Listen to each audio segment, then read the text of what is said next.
cycle, you need to look at the status of all the longer cycles, and you need to ask yourself, which way are the longer cycles pushing the market? Because the longer cycles are having a very, very big impact on the price movement. It's a tendency for us humans to try to simplify things. Because we're trading the 40-day cycle, all that we focus on is the fact that the 40-day cycle is forming a trough and is going to bounce up. So that's got to be good for price, right? Well, yes, it is. But what about all those other cycles? Okay. Luckily, it's a really easy and simple mathematical equation. You simply add them all up. So the longest cycle that we have evidence of is the 54-month cycle, which is pushing down. So we give that a score of -1. The 18-month cycle, I reckon, is pretty much neutral. But we'll give it the benefit of the doubt and we'll give it a +1. Okay. The 40-week cycle is pushing down, -1. The 20-week cycle is pushing up, +1. The 80-day cycle is pushing down, -1. Okay. Some people might question that 80-day cycle is pushing down. Remember, it's important to look at what the cycle is doing over the course of our trade, not simply today. Okay. Today, the 80-day cycle is going absolutely flat. It's topping. Okay, it's going absolutely flat. But over the course of our trade, the 80-day cycle is going to start pushing the market down. All right, so we add all those up. Fortunately, it's not a very complicated mathematical equation. There are 3 negatives and 2 positives, which gives us a total of -1. I hope your maths agrees with mine. A total of -1. That means that the total influence of all the longer cycles is negative. Okay, it is pushing price downwards. All right, so we're considering taking a trade in the 40-day cycle, and the 40-day cycle is about to form a trough and bounce up. Okay, so we think we want to buy. But before we buy, we must think about those longer cycles. The longer cycles are all causing the markets to go down. Okay, so that should give you reason to pause before buying the 40-day cycle. All right, because those longer cycles are all pushing down. Now, Hurst suggested that when making trading decisions, in fact, you don't need to look at all of the cycles. You can make trading decisions purely on the basis of the 2 cycles that are longer than the cycle that you're trading. Okay, and so let's do that. The 2 cycles longer than the cycle that we're trading are the 80-day cycle, which is going to be going down, and the 20-week cycle, which is going to be going up. Okay, so that's a +1 for the 20-week cycle and a -1 for the 80-day cycle. Total is 0. That means neutral underlying trend. And if you follow Hurst's signals, you will see that at the moment the 40-day cycle is recommending a long trade with a neutral underlying trend. Okay, now neutral underlying trends are neutral underlying trend trades are trades that you can take or leave. I recommend that if you're beginning trading according to Hurst cyclic principles, you never take a neutral underlying trend trade. Why? Because all that means is that the 2 cycles longer than the cycle that you're trading are going in opposite directions. One of them is causing the market to go up, the other one's causing the market to go down. Okay, so they have a neutral effect altogether. In fact, what it does mean is that it makes it more difficult to trade, because there isn't a clear direction from the longer cycles. Okay, the winds could blow either way, and so before following Hurst's rules in terms of using short underlying trend, only the 2 cycles longer than the cycle you're trading, before following those rules to the book, I would recommend taking a more holistic approach. Look at the analysis. The better you can understand the analysis, the better you understand the situation that you're trading. Okay, so let's do that. We're still considering taking long trade in this 40-day cycle. We know that if you add up all the longer cycles, they're pushing downwards. So what happens when the longer cycles push downwards? Well, you get a bearishly shaped cycle. What is a bearishly shaped cycle? Well, it will bounce out of this trough, but it won't bounce very high. Then it will come down and take you below the point at which you entered, probably, below the first trough. Then it will bounce up a little bit again, and then it will come down again, really nastily. That's a bearishly shaped cycle. Now, I don't want to trade long on a bearishly shaped cycle. I'll be absolutely honest. I never do it. There are lots of trading opportunities in the markets, and so the last thing you should be doing is taking a poor trading opportunity. You must only take the best trading opportunities. I've said it before. You must only take the best trading opportunities.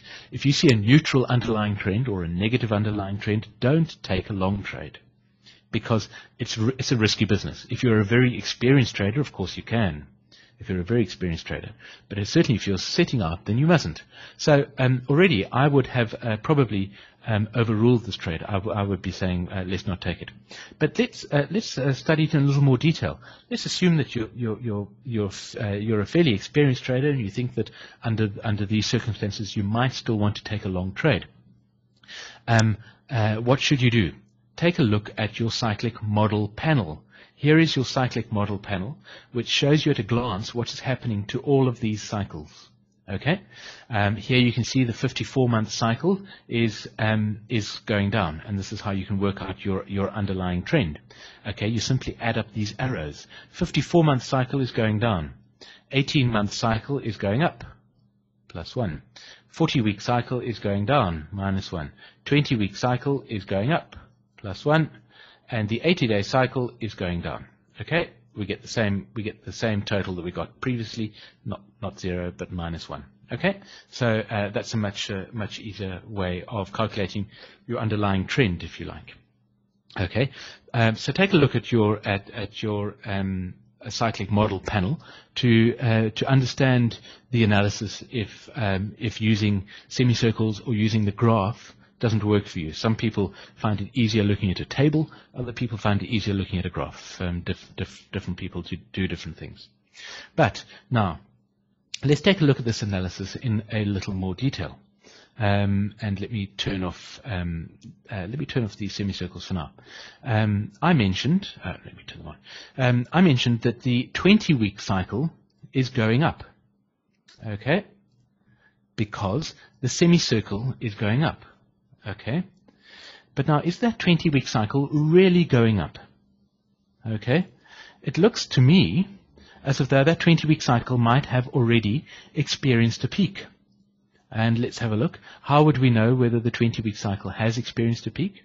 We would know whether the 20-week cycle has experienced a peak by looking at the FLDs and the VTLs. Okay, so let's just concentrate for now on the 20-week cycle. How do we know whether the 20-week cycle has experienced a peak already? Which means that the 20-week cycle is actually pushing down instead of pushing upwards. Well, when price crosses the 20-week FLD, that is confirmation that the 20-week cycle has experienced a peak. Has that occurred? No, it hasn't yet. It hasn't yet crossed that 20-week FLD, as you can see. There's the 20-week FLD, that green line, and there's price still above it. So the 20-week cycle possibly has not yet formed a peak. However, if we zoom out a little bit, you will notice that there is an 80-day FLD that has been crossed by price. Okay, and when price crosses an 80-day FLD, what does that tell us? When price crosses an 80-day FLD, it tells us that a peak of the 20-week cycle has occurred. Now, in fact, this particular example, I should add a little disclaimer here. There's something that's quite interesting that has developed here. Hurst's rules for constructing VTLs are based on the fact that cycles are usually of a typical M shape. So the 20-week cycle that has just passed, if it was a typical shape, would have been shaped more like this, okay, with a peak there, coming down to a trough over here, okay. The 80-day VTL would have been drawn over there, and when price crossed below that 80-day VTL, that would have confirmed the peak of the current 20-week cycle. Okay. Now something different has happened on this particular chart. It's something that Hurst never wrote about, and it's an unusual situation, which is that the 80-day VTL is connecting the second two diamonds of that 20-week cycle, and price has crossed the 80-day VTL after, in fact, the formation of the 20-week cycle trough. So this is a slightly unusual situation. I bring it up because Hurst purists might say that that 80-day VTL cross does not apply to the current 20-week cycle. However, it's a very academic discussion, and if it's above your heads, I apologize for that. But I should point out that there are some people who would say that that is an invalid VTL cross. I tend to be one of those people who believes that it is not invalid, and that the fact that price has crossed that 80-day VTL over there means that we have seen a peak already of the 20-week cycle. Now, if you agree with me, and you don't have to, but if you agree with me, then the fact that price crossed that 80-day VTL over there means that this here is the peak of the current 20-week cycle. Okay? Now, if the 20-week cycle has already peaked, in what direction is that 20-week cycle currently moving? Okay? It sounds like an obvious question, but I ask it because it's important that that you don't just do things by the book. You don't just do things by tracing those semicircle lines. You need to look at the analysis and you need to understand it. If that 20-week cycle has peaked, which as I've just explained to you, I believe is the case. If that 20-week cycle has already peaked, then in fact the 20-week cycle was moving up from the 6th of March up to its peak here, around about the 27th, I think, and the 20-week cycle is now moving down already.